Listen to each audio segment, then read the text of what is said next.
Bonjour à vous, Emmanuel Ayache, expert international en Krav Maga Self-Défense et directeur de KMG France. Dans cette vidéo, nous allons parler des différentes gardes et positions de départ lors d'un combat de rue. Mais avant cela, je vous invite à télécharger votre cadeau qui se situe sous cette vidéo. Vous avez un lien, il vous suffit de cliquer sur le lien pour télécharger directement votre guide offert. Et bien évidemment, abonnez-vous à la chaîne YouTube pour rejoindre les centaines de pratiquants qui font partie de la communauté KMG France. Alors, les différentes gardes en Krav Maga.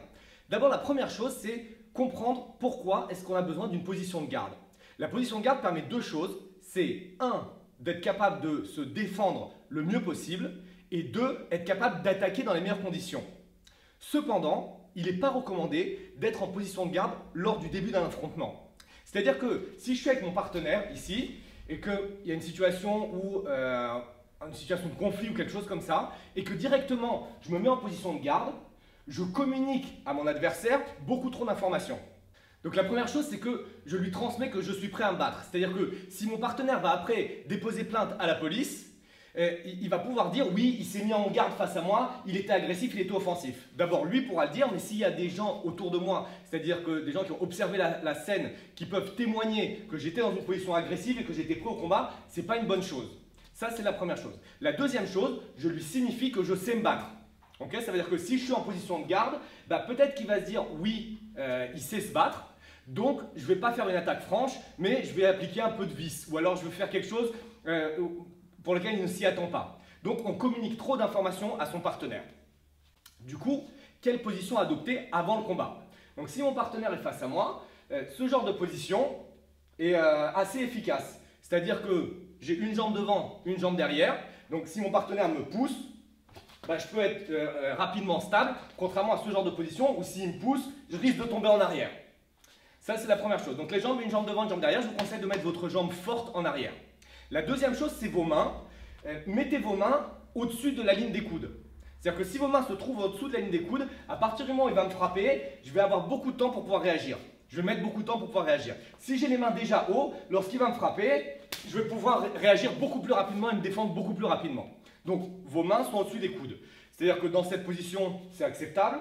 On peut avoir aussi ce genre de position ou ce genre de position. C'est-à-dire que mes mains sont libres.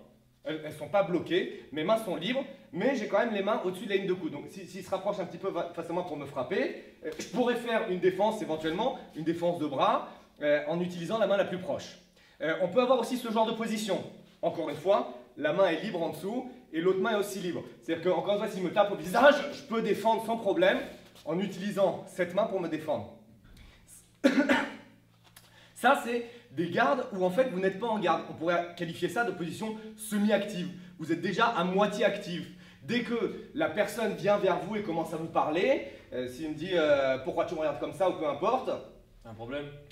Je peux tout de suite communiquer avec lui. Non, il n'y a pas de problème, monsieur, il n'y a pas de souci. Et vous voyez qu'automatiquement, de ce genre de position, je suis rentré dans ce genre de position. Ces positions, c'est-à-dire la position passive, les deux pieds parallèles, les deux mains parallèles, c'est la pire des positions à adopter face à un agresseur. C'est la pire, cependant, je peux vous montrer encore pire. Les mains dans les poches, c'est encore pire. C'est quasiment sûr que s'il envoie un coup de poing au visage, boum, je le prends en pleine tête. Okay, ce genre de position, très mauvais aussi. Donc, essayez de penser tactique. Dès que quelqu'un s'approche de vous, réfléchissez à adopter une position semi-active. N'adoptez pas encore une position de garde. Cependant, maintenant, si jamais le combat a commencé, c'est-à-dire qu'il envoie un coup, qu'il m'a poussé ou peu importe, on doit adopter la position de garde. Et la position de garde, si Tony est face à moi en position de garde, c'est ce genre de choses. Okay, c'est-à-dire que mes deux mains sont bien au-dessus de ma ligne des coudes. Je suis prêt au combat, j'ai les mains ouvertes pour pouvoir défendre, pour pouvoir attraper, pour pouvoir frapper avec les doigts. Je protège bien évidemment mon visage, mais je laisse la ligne visuelle ouverte, c'est-à-dire que je ne suis pas ici, parce que ici je ne vois pas ce qui se passe sur les côtés, je vois que ce qui se passe en face, et le Krav Maga est quelque chose où on prend en compte tout l'environnement. La deuxième chose, c'est que j'ai les jambes stables et mobiles, c'est-à-dire que j'ai un écart acceptable qui me permet de bouger, de me rapprocher, de m'éloigner de mon partenaire. Et mon pied arrière est décollé, ce qui me permet de rapidement pouvoir frapper, rapidement pouvoir me rapprocher de lui pour pouvoir frapper. Voilà, c'est les points essentiels à retenir sur les positions passives, position semi-active et la position de garde. Rappelez-vous, position passive, c'est la pire des choses Dans les positions passives, c'est quand il n'y a aucun danger. C'est-à-dire que vous êtes chez vous, vous pouvez être en position passive.